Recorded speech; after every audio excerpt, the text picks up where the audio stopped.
नमस्कार दोस्तों, कैसे हैं आप लोग। चलिए आज आप लोगों को एक बुजुर्ग पिता की कथा सुनाते हैं कि बुजुर्ग पिता की फैसला को सुनकर बुजुर्ग पिता ऐसा फैसला दिए कि वो फैसला सुनकर पूरा गांव का आदमी हक्का बक्का रह गया।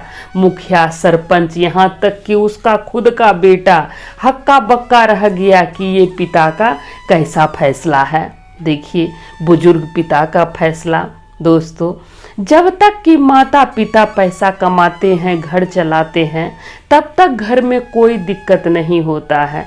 वही माता पिता जब बुजुर्ग हो जाते हैं, जब असमर्थ हो जाते हैं, तो माता पिता बोझ लगने लगता है बच्चों को माता पिता बोझ लगने लगते हैं।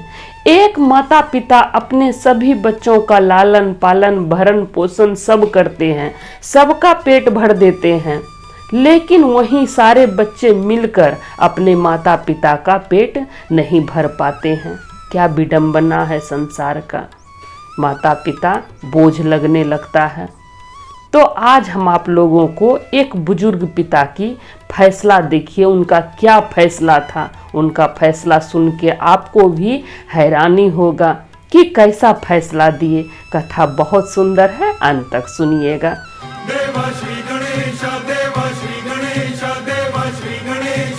किसी गांव में एक बहुत हंसता खेलता परिवार रहता था।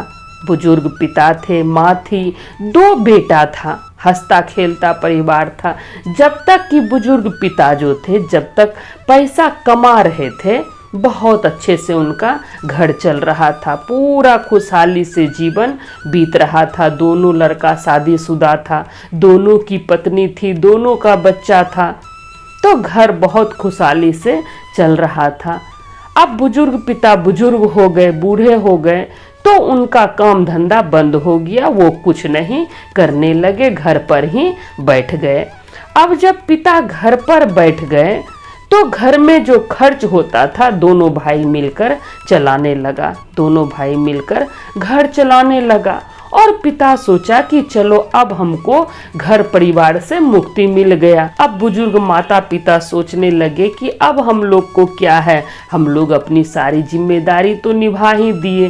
दोनों लड़का का शादी कर दिए, घर द्वार बना दिए, सब कुछ हो गया। बेटा का नौकरी भी लग गया है, अच्छा खासा दोनों बेटा कमाता है। अब हम लोग को क्या दुख है जीवन में।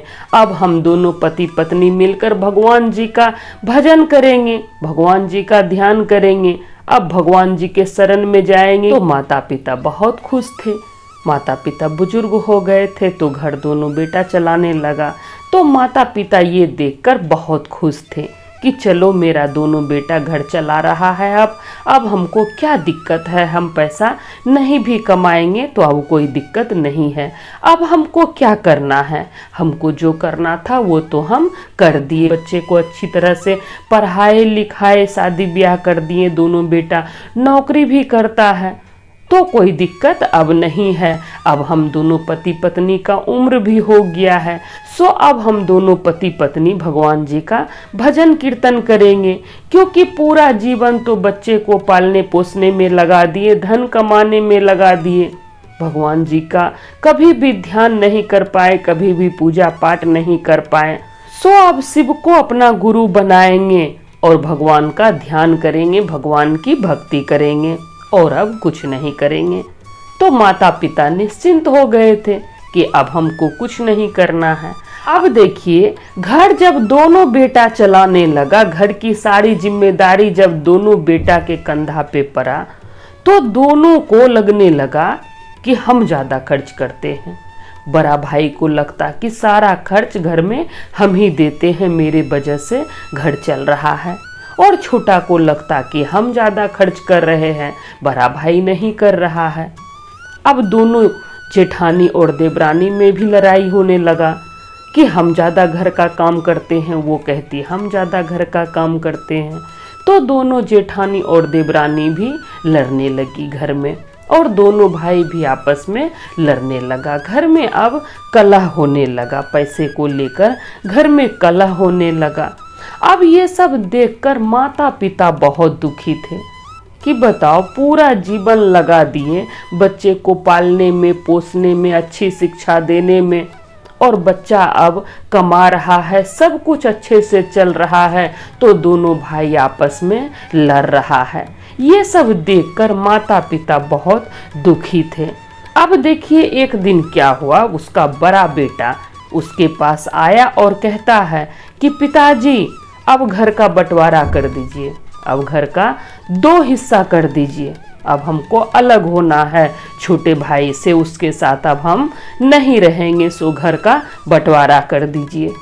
अब जैसे बुजुर्ग पिता ये बात सुने, उनके पैर के नीचे से जमीन निकल गया कि ये क्या बोल रहा है, घर का बंटवारा करने के लिए कह रहा है। इतने प्यार से हम घर को बनाए हैं, इतना अपना पूरा खून पसीना लगाकर इस घर को बनाए हैं, और आज मेरा बड़ा लड़का कह रहा है कि घर का बंटवारा कर दीजिए। ये सुन के बहुत दुखी हुए बुजुर्ग पिता। अब बड़ा बेटा को जो बोलना था सब बोल के वो चला गया।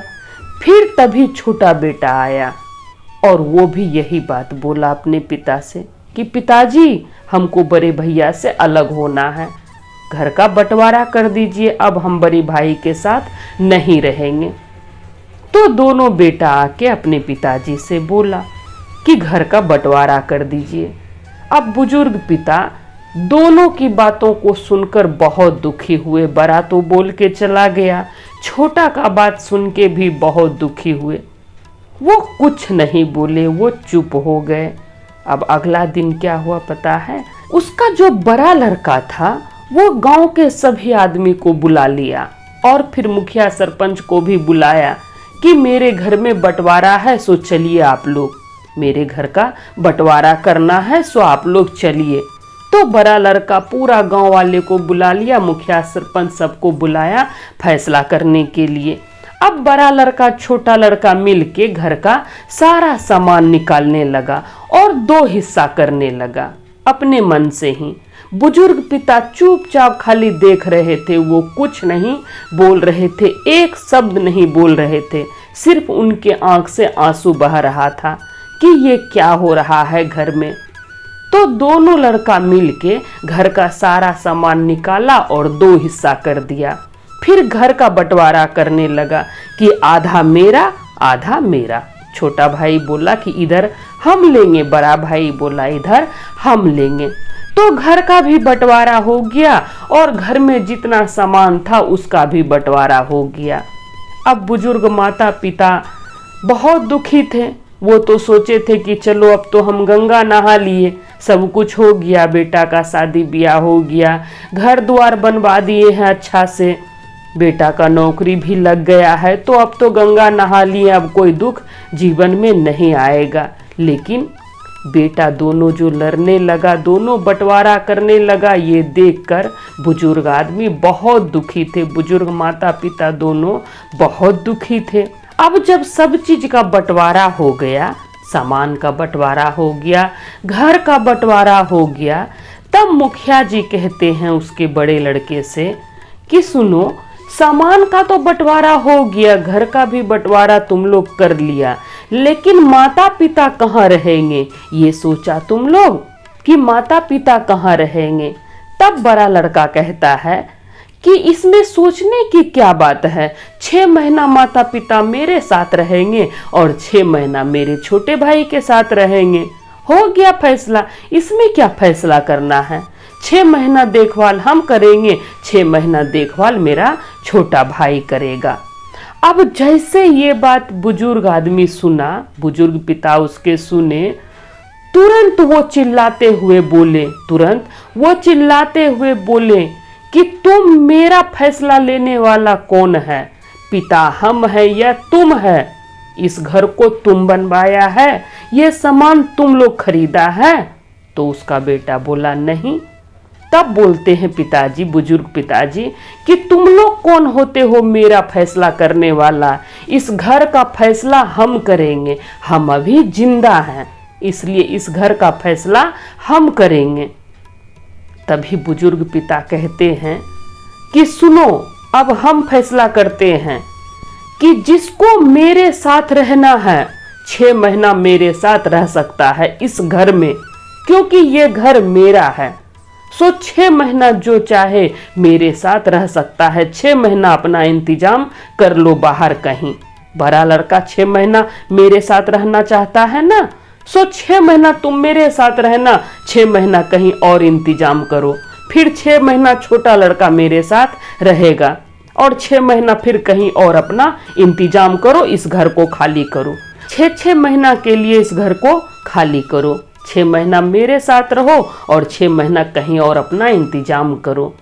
अब जैसे बुजुर्ग आदमी के मुंह से ये फैसला निकला, मुखिया, सरपंच, गांव का सभी आदमी हैरान, उसका बेटा हैरान कि ये तो कुछ अलग ही फैसला हो गया, ये तो कुछ अलग ही फैसला हो गया। बेटा लोग तो कुछ और सोच रहा था, पिता तो कुछ और ही फैसला दे दिया। अब जैसे बेटा ये फैसला सुना पिता के मुख से, बेटा दोनों दंग रह गया कि 6 महीना हम कहाँ जाके रहेंगे। पिताजी जो कह रहे हैं कि 6 महीना घर से बाहर रहो, तो घर से बाहर कहाँ रहेंगे। तब दोनों बेटा अपने पिताजी से कहता है कि पिताजी आप ऐसा फैसला क्यों कर रहे हैं, 6 महीना हम लोग कहाँ रहेंगे। तब पिताजी कहते हैं वो तो तुम लोग जानो कि तुम लोग को कहाँ रहना है, तुम ही लोग फैसला कर रहा है ना कि तुम लोग हमको 6 महीना रखेगा। तुम लोग रखने वाला कौन होता है, ये सब कुछ मेरा बनाया हुआ है, ये सब कुछ मेरा खरीदा हुआ है और तुम मेरा फैसला करेगा। अब तुम लोग सोचो अपना कि तुम लोग कहाँ रहेगा। अब दोनों बेटा पिता का पैर पकड़ लिया और माफी मांगने लगा। दोनों बेटा अपने पिता के पैर से लिपट के माफी मांगने लगा कि पिताजी हम दोनों को माफ कर दीजिए, हम दोनों से बहुत बड़ा अपराध हो गया, गलती हो गया पिताजी, हमको इस घर से नहीं निकालिए, माफ कर दीजिए। अब हम दोनों भाई प्रेम से रहेंगे, अब कभी भी झगड़ा लड़ाई नहीं करेंगे। तब पिताजी उसको समझाते हैं कि बेटा पूरा जीवन एक आदमी लगा देता है अपने बच्चों को पालने में, पोसने में, उसका परवरिश करने में पूरा जीवन लगा देता है। और जब बच्चा बड़ा होके तुम लोग के जैसा लड़का हो जाए, तुम लोग के जैसा बच्चा हो जाए, तो फिर बच्चे का क्या जरूरत है।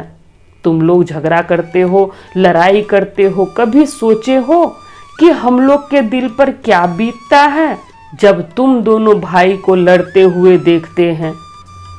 तब दोनों भाई कहता है पिताजी अब माफ कर दीजिए हम दोनों को, अब ऐसा गलती कभी नहीं करेंगे। तब पिताजी, बुजुर्ग पिताजी दोनों को क्षमा कर दिए और दोनों से कहें कि जब तक हम जिंदा हैं इस घर का बंटवारा नहीं होगा, इसलिए तुम दोनों प्रेम से रहो इस घर में। फिर उसके बुजुर्ग माता पिता दोनों भाई को माफ कर दिए, दोनों लड़का को माफ कर दिए और फिर से उन लोगों के जीवन में खुशहाली आ गया। फिर से पहले के तरह माहौल हो गया घर का, पहले के तरह सब कोई अपना जीवन बिताने लगा और माता पिता भी खूब सुख से अपना जीवन बिताएं, दोनों लड़का के साथ पूरा जीवन बिताएं। फिर मरने के बाद शिव धाम को पधारे, क्योंकि वो शिव के भक्त बने थे, शिव शिष्य बने थे, तो वो शिव की भक्ति करते थे, तो मरने के बाद वो शिव धाम पधारे। तो आप लोग बताइए क्या बुजुर्ग पिता का फैसला सही था? कमेंट बॉक्स में लिख के बताइएगा। तो हम भी कह रहे हैं कि हे प्रभु, जो लोग भी ये वीडियो देख रहे हैं, सुन रहे हैं, हम सुना रहे हैं, हम सभी भक्तों पर भी अपनी कृपा दृष्टि बनाए रखिएगा महादेव। हमारे परिवार पर भी अपनी कृपा दृष्टि बनाए रखिएगा, हमारा परिवार भी खुशहाली से रहे, सुख शांति से रहे, सब कोई मिलजुल के रहे, यही कामना करते हैं। प्रभु दया कीजिएगा, प्रभु दया कीजिएगा। तो सब बोलिए जय महादेव, हर हर महादेव, माता पार्वती की जय।